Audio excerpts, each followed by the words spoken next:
Hello and welcome to another mining podcast with me, your host, Paul Harris, Columbia Gold Symposium, Mining Journal, and a Kitco correspondent. And joining me as co-host is Joe Mazumdar, editor of Exploration Insights. Joe, what are we doing here? Why are we doing another mining podcast? Good question, Paul. You asked me, so I'm here. But I think the idea is to we would take some topics related to the mining industry and investing and talk about them for 20 to 30 minutes and maybe do this every month if we can find decent topics to discuss. And I think the important thing is that we're approaching this with an independent, unbiased point of view, that we have no underlying motivation to promote or demote anything. We're coming at it at a level where we think we can add some value, and hopefully, as the listeners or viewers can attest to whether that works or not. So that's what we're trying to do. And what's this the first topic that we're going to initiate on this week or this month, Paul? Yes, well, as you say, we're looking at diving into things that are relevant in the mining sector at the moment, which may or may not influence investment decisions, things we think are topical. So I think let's start off with political risk. We're both based in the Americas. You're based in Vancouver in Canada. I'm based in Medellin in Colombia. Latin America has seen a number of presidential elections this year, and a lot of activity, should we say, on the country risk front. Lots of changes going on, so maybe this is a good topic to kick off with. In some ways, certain parts of Latin America, Chile and Peru, have been seen as very stable, mining-friendly jurisdictions for, let's say, the past 20 years, while other jurisdictions have been seen as being more risky. And it seems perhaps that that's sort of turning on its head somewhat in the recent months. So I think there's a lot to explore there. Specifically, the recent presidential election in Peru. Let's start with that. What's happening in Peru? Okay, so Peru, I've been following because within the Exploration Insights portfolio, I had significant exposure to Peru, all the way from exploration to some production, and so the topic of these elections, where a candidate that came from literally and figuratively left field ended up, like, I think right now he's on the edge of confirming being the next president of Peru, Pedro Castillo, of a party that is definitely left of center, to be kind, and what the implications on the mining industry are going forward, and the investments that we have within the letter. And so this fella came on. Nobody thought that he would, be in the running, let alone a candidate. And he ended up winning the first round, which was, partitioned between, I don't know how many candidates, was it 15 or 20? And so he ended up in a battle between, it was sort of like a Clinton-Trump battle in that, Castillo was probably the only person that Keiko Fujimori, who was a right of center candidate whose father was the ex-president of Peru, could have actually beaten. And potentially this Fujimori was the only person that Castillo could have beaten, because Fujimori comes out of the gates with a very high negative rating. And so there's a lot of people that may have voted for another candidate that didn't like Castillo that decided not to vote for her at all. So the margin of victory was small, but still important. And, they have a new president for the next 5 years, if he lasts that long.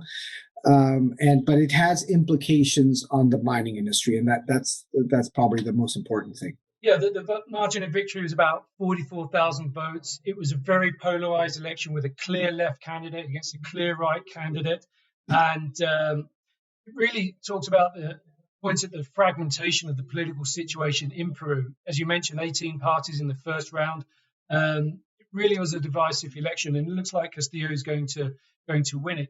And he's, I think you were very kind. I mean, he's a Communist Party candidate, Peru Libre, and he's got some very interesting ideas about what he wants to do with his presidency. I mean, one of his main electoral platforms was getting rid of poverty, increasing education, improving access to healthcare, things that pretty much any government, no matter what its political stripe, really sort of cares about. But why is he potentially so divisive or potentially a threat to mining sector and investment in general? Well, I would say that, we had a left of center candidate in Peru previously, and people were thinking that he might be like Ollanta Humala, in that he was a left wing candidate. And then when he came into power, he moved closer to the center, and people felt more reassured as he brought in ministers into his cabinet that were people that were fit for the job. And in the end, he understood what the mining industry offered the Peruvian government or the economy, and did well. I don't think that's the case with Castillo, as you pointed out. The roots are more, far left, and he's supported by people from the Communist Party.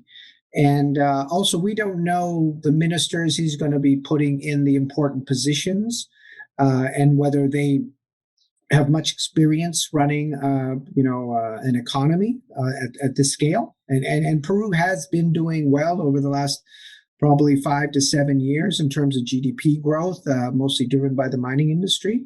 And it has taken a lot of people out of poverty, that growth. I think COVID-19 has exacerbated the issue between the haves and the have-nots.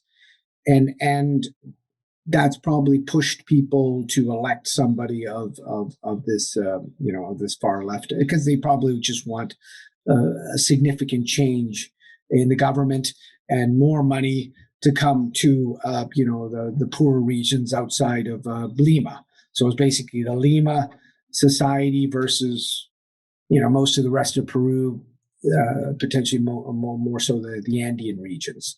And that's where this guy's from. This guy is from the Cajamarca region, from the Andes, a school teacher with, not a lot of formal education, a good background story.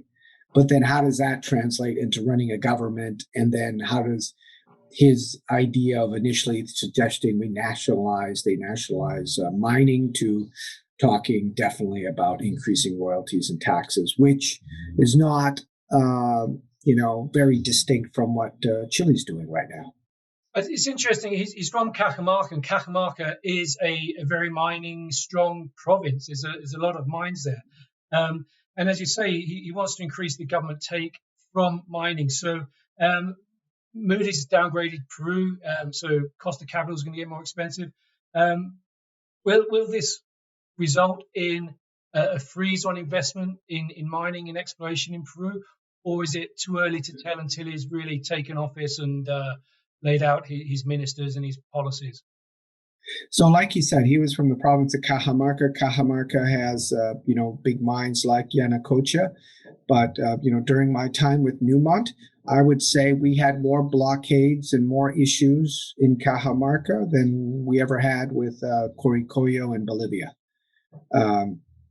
Cajamarca has always been a difficult region, and I remember the Cerro Quiles project that we had with Newmont. That was basically taken off of reserves and never built because of local opposition, and also the much larger Conga project, copper gold project, that was supposed to extend the life of that region connected to Yanacocha for Newmont and Buenaventura. That also got taken off reserves because of local opposition. So this local opposition to mining projects because of water issues has been something that is not new in Cajamarca. Cajamarca has been problematic for decades in terms of mining. But if you can find a project that you can build, I mean, the area is very prospective, but you have to deal with the local opposition. And so it's not strange that somebody with an anti-mining stance or position comes from a place like Cajamarca, because there is a significant population of people that are against mining. in Cajamarca. And then going back to your question is what are the implications right now going forward? And in terms of mining investment in foreign direct investment, I think people will want to see Yanacocha sulfides is a significant project to extend the life of Yanacocha, whereby they would put more capital in to change the processing or such that they can process refractory ore. That's deeper in the high sulfidation epithermal system that is Yanacocha. The question is right now that decision for Newmont, it was a 2021 decision. So that would be a good decision, yay or nay or deferral, to see how mining companies with significant footprints in Peru are handling the change in government. That would be probably one of the big signposts to watch. Okay, well, Peru, as you hinted at, has done very well in recent years. It's grown its copper production to over 2 million tons a year. It's the second largest copper producer in the world. It's one of the top three silver producers, produces other minerals besides. I want to let's bring in a concept that a lot of people are familiar with, the Lassonde curve. Yanacocha sulfides, obviously, it's on the verge of a mining construction decision, so it's way up the top of the curve. To what extent will the impact depend upon where a project or a company is on that curve? Okay, yeah, no, that's a good question for anybody in the investing world. Is that right now, if you own shares of a company that's actually producing in Peru, they will be immediately negatively impacted by a change in taxation, a rise in taxes or royalties or both. So in terms of free cash flow, that kind of exposure could be negative. And so, you have companies like Buenaventura or Hochschild or companies like that with the majority of the exposure in Peru would be negatively impacted on the production side because of negative impacts on free cash flow, despite the rise in some of the commodities they produce. Then you go to the development stage, like you're talking about, projects like Yanacocha. That's got to be a decision to see, okay, if we put in the new taxes, the new royalties, or changes in any other kind of fiscal regime, what do the returns look now? Is it still a viable project?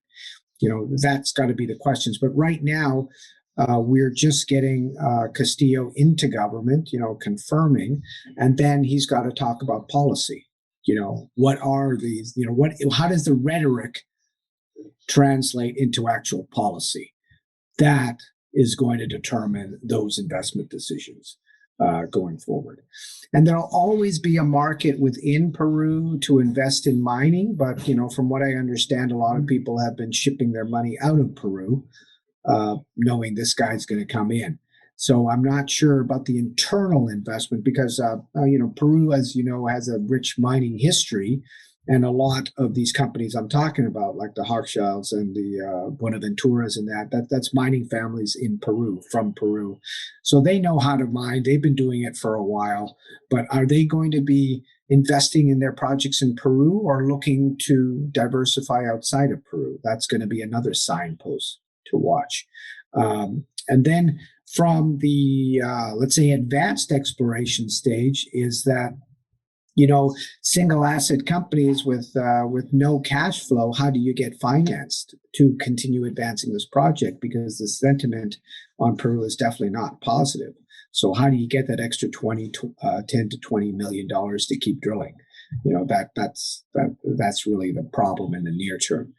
For exploration, grassroots exploration, timeline is much longer, and so you will go through 3 or 4 more presidents potentially in Peru before you actually, even think about going into production. But their issue is more about financing because, again, just like the single asset developer, they do not generate any free cash flow. So where do they get the money to continue doing grassroots? They don't need a lot of it. But where do they continue to get the $2 to $5 million? Do people keep investing in those projects? And And that'll be the risk there if you're looking at a grassroots explorer. I think one interesting thing there, just to follow up on your last point, in recent weeks, last couple of months, I've seen 3 new silver companies for assets in Peru coming out, and Tier 1 Silver, Palomina, and Manatara Silver. Last year, and 12 to 18 months ago, there was a slew of new junior explorers picking up silver projects in Mexico, and it seems now companies are being formed to take projects in Peru. As you say, they've got a sort of 10 or 15 years of exploration ahead of them. It will be in someone else's administration by the time they get through to sort of advance to permitting or construction decisions. So it seems some in the junior space are perhaps disregarding any potential threat here because the timelines for them to get it to a meaningful point are so far away.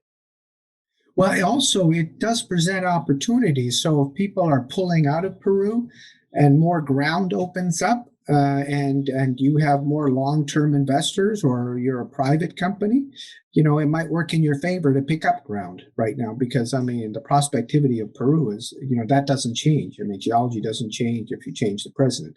It's still highly prospective. I think in the end, what gets built, what doesn't get built, what you can explore on, what doesn't get explored, that's less federal for me than local. So no matter who is in government, and we've had different parties in government, and Conga was taken off of reserves by Newmont. They don't have it in their business plan anymore. No matter who the government is, Cerro Quilich didn't get built and hasn't been put back into the pipeline. So that's a very local phenomenon, and local phenomenon globally basically is very important. Because if you don't have local, support for the project, the likelihood you'll get into development, reduces quite significantly. So the federal government has that issue, and these are the elections we watch, because they say, okay, what's the fiscal regime? What's the tax stability contract with you? How long will it take to permit?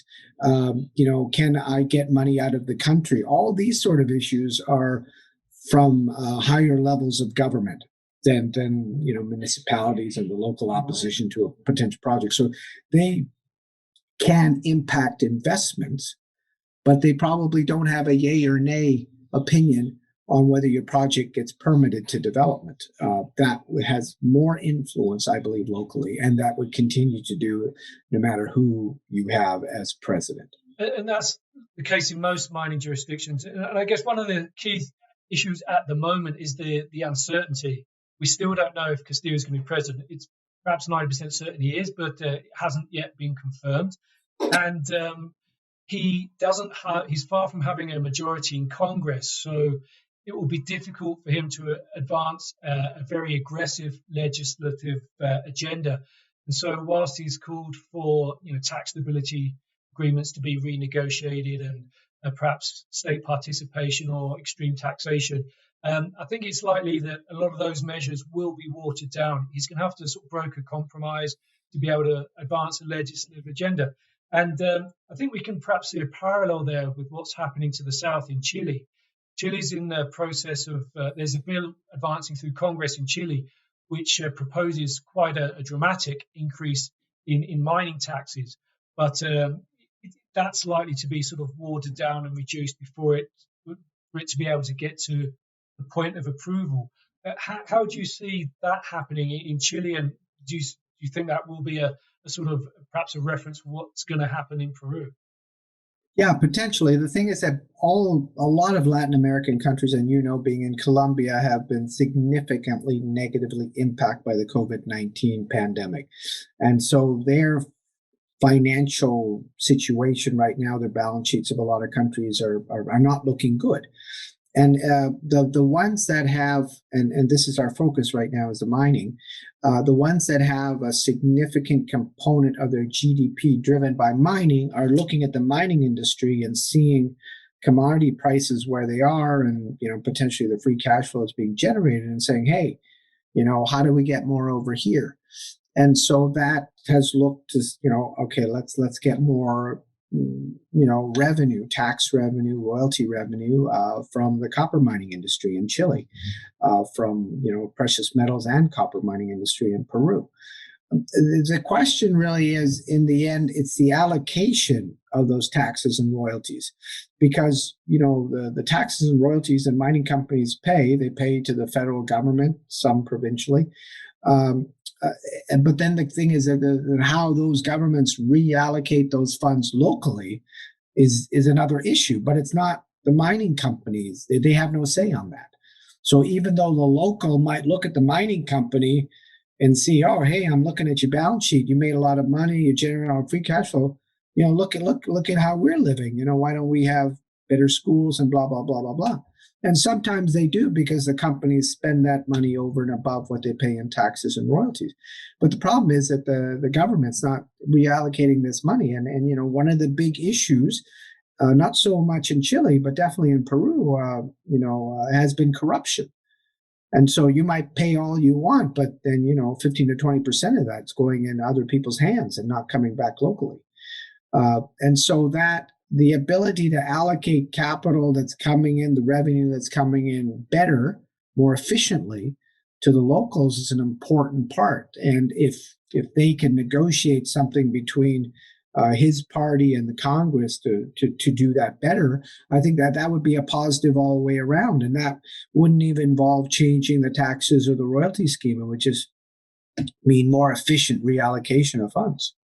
Well, I guess that's one of the issues in Peru, is that what you've just mentioned there, the better, more efficient distribution, hasn't really been part of Castillo's discourse.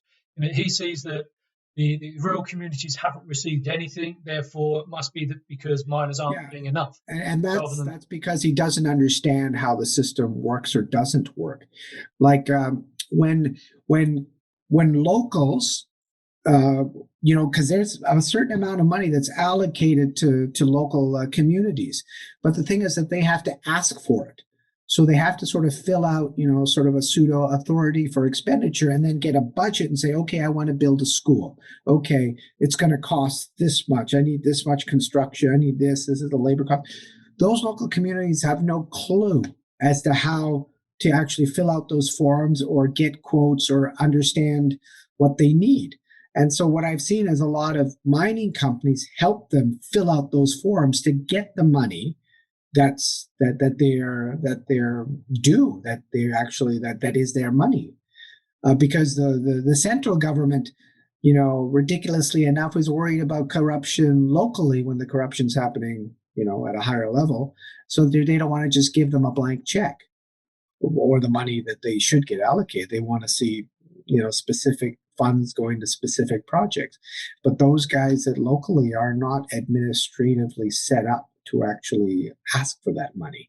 And so that's an administrative flaw in the whole process that has to be bettered, and some mining companies have tried to improve it. Yeah, I think going back at least to the Fujimori presidency, every president that's lasted more than 3 days in Peru has finally been succumbed to corruption and been caught with a hand in the till. So it's an endemic problem in Peru that goes right to the highest levels. So that distribution, Castillo does have some valid points there. Yeah, and I would say, the corruption issue in Peru is not just in Peru. It's obvious. I mean, Chile and potentially Colombia are little, windows of less corruption. But most of Latin American countries have this issue with corruption. The Oberdex scandal, hit Argentina, Brazil, almost every country in Latin America. That construction company that paid off officials for basically signing their contracts. So that's been something that's been endemic throughout. But I think the issue becomes when that corruption has basically exacerbated the gap between the haves and have-nots.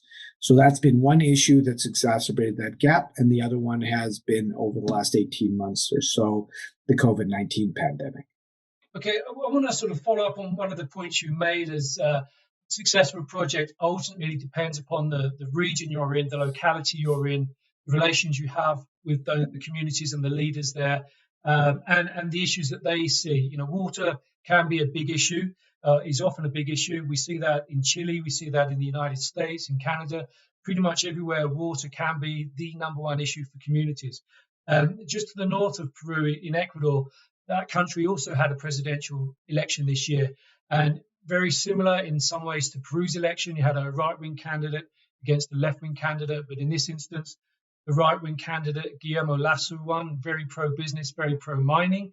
And his opponent, Yaku Perez, is very anti-mining, and he's still looking to effectively ban mining in any stage in Ecuador. To what extent do you think the Lasso presidency will be good for investors, or is there still very much a threat from sort of Perez and communities that are really conscious about or worried about protecting water sources? Well, I think that the issue about water globally is real. I think the issue about tailings is real. I think the issue about acid rock drainage is real. Um, and there will be places, like I said previously, that locally they don't want the project, and I don't think it matters who's in power. It just won't happen. And so if you continue to lobby, continue to spend money, you basically, you're undergoing a Sisyphean task in terms of, you're going to be back at the same spot every year, but, a little bit poorer. So I would say that whoever's in government, it doesn't change those problematic projects, but whoever's in government could make investment more appealing, if they're not raising taxes, not raising royalties, make permitting more transparent with, a timeline that everyone can follow.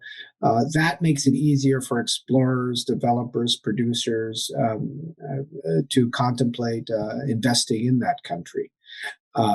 But whether they say, the tax law is stable now, the permitting scheme looks really good, and now I'm going to go into the spot that the locals just do not want any mining, I don't think that's going to change anything. Those lightning rod projects, the attitude to those projects locally are not going to change. And the Yaku Perez or the Castillos of this world, they're just names, but they do represent a significant amount of those populations in those separate countries that are opposed to mining, and that's not going to change whether they're in power or not in power. Like if Fujimori came in Peru, I don't think Newmont was going to think that Conga would come back online, or Cerro Quilish would come online, or any other problematic project would come online like Tia Maria. So I don't think that changes anything. But it does make the framework of how you invest different. And that's really the question right now. The framework to invest in Peru looks like it's gone negative, and potentially the framework to invest in Ecuador may be more positive. And then if we take another step back, a country that didn't have a president election like Argentina, it's almost a question of, asking for volunteers and everybody stands back and you're the only one there. Argentina is looking better relatively just because they haven't done anything worse recently. Argentina doesn't look as bad right now as Peru and potentially Chile. And I don't think that's going to change. Ecuador is certainly an interesting one. Shortly after Guillermo Lasso took office, there was a M&A activity when Dundee Precious Metals announced a formal bid to acquire INV Metals for the Loma Larga project. There's a lot of synergies there for Dundee. It's got the processing technology through the Sunib smelter in Namibia to process the arsenic-rich ores there. They say it's a similar mine to Chalopec, which operates in Bulgaria. Ecuador is also drawing a lot of attention, obviously, still through the SolGold project, Cascabel and Alpala deposit, and more recently the Warintza, the drilling results from Warintza achieved by Solaris Resources.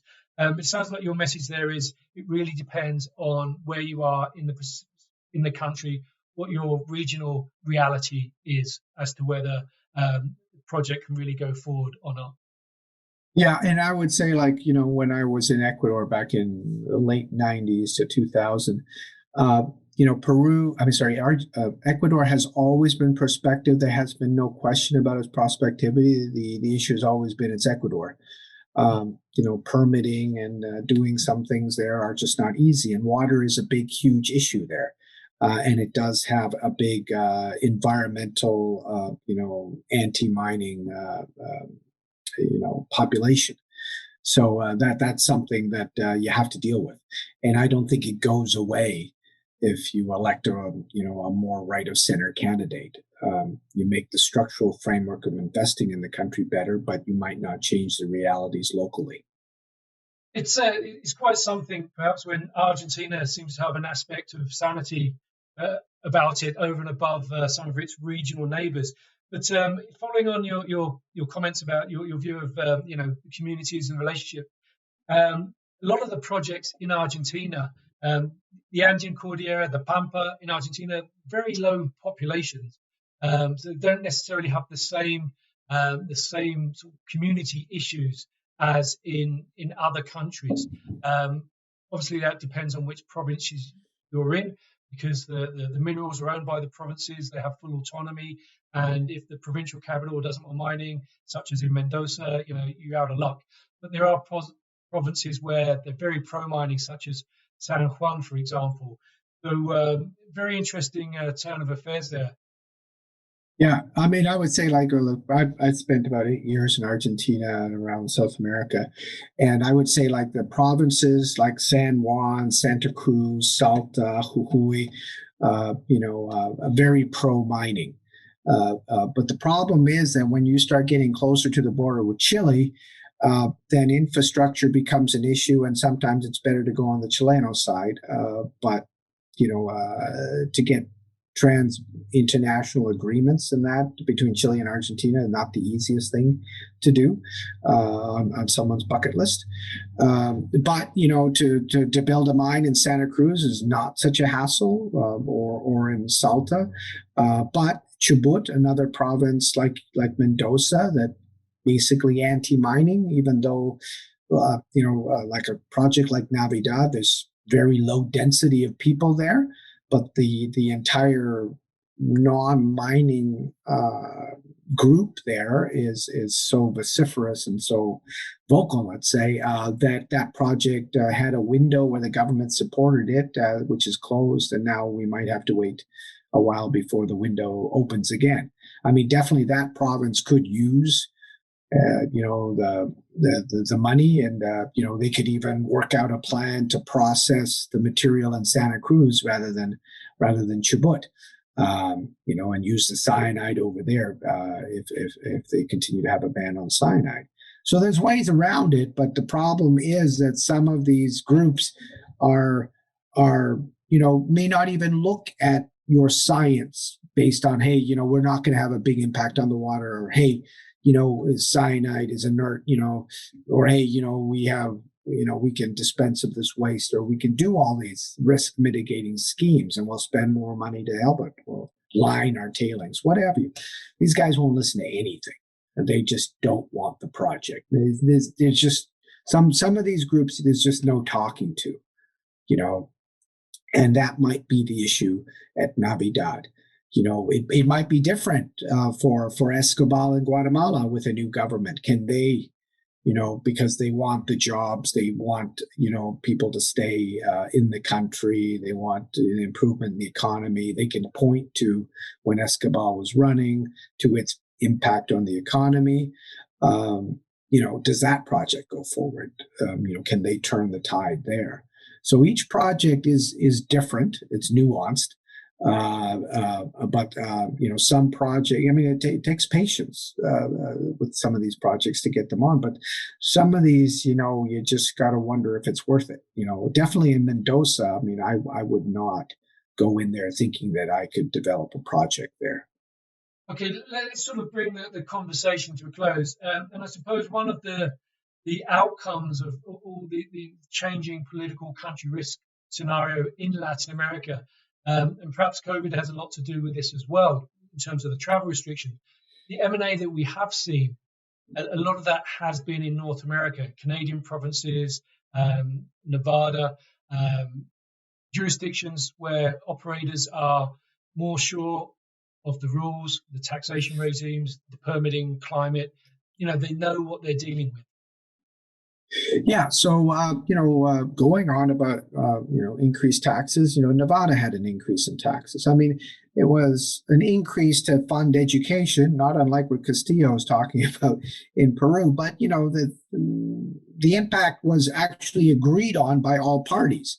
The education people, the government, the state government, and also the mining industry, because they knew that they would get hit by increased taxes. So they thought, well, this is something we could do. And so that's happened, but Nevada is still, one of the premier mining jurisdictions for gold in the world, and continues to be. What I saw was interesting is that, British Columbia has a lot of low grade copper porphyries, and, they're low grade, but, the copper price is now over $4.